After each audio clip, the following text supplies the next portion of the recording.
غصہ عمومی طور پر غصے کی جو بنیاد ہے وہ تکبر ہے.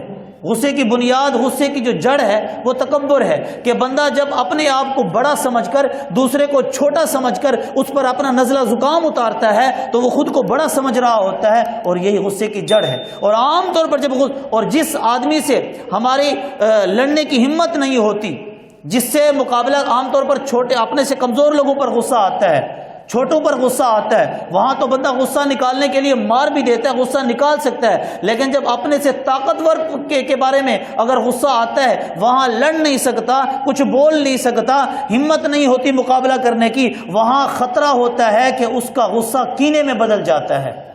جہاں پہ طاقت ہوتی ہے غصہ نکالنے کی، وہاں 2 تھپڑ لگا کے بندہ سائڈ پہ ہو جاتا ہے، غصہ نکال دیتا ہے. لیکن جہاں پہ غصہ نکالنے کی طاقت نہیں ہوتی، وہ زیادہ خطرناک اس وجہ سے ہے کہ وہ غصہ دل کے اندر بغض کو پیدا کرتا ہے، وہ غصہ دل میں کینے کو پیدا کرتا ہے، وہ ہمیشہ کینے میں بندہ مبتلا رہتا ہے، ہمیشہ بغض میں مبتلا رہتا ہے. کینہ بھی ناپسند، بغض بھی ناپسند، دونوں سے شریعت نے ہمیں منع کیا ہے.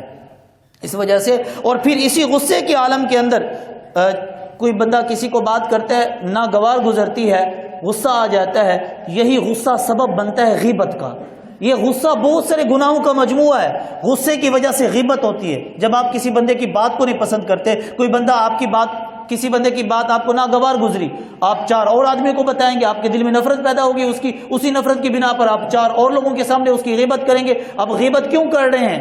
کیونکہ وہ آپ کے اندر غصہ ہے، اس کے بارے میں غصہ ہے. اب غصے کی وجہ سے غیبت بھی ہو رہی ہے، غصے کی وجہ سے کینہ بھی پیدا ہو رہا ہے، غصے کی وجہ سے حسد بھی پیدا ہو رہا ہے، غصے کی وجہ سے عداوت بھی پیدا ہو رہی ہے، اسی غصے کی وجہ سے تکبر بھی پیدا ہو رہا ہے، اسی غصے کی وجہ سے کبر بھی ہے. تو دیکھا جائے تو یہ غصہ بہت ساری بیماریوں کا مجموعہ ہے.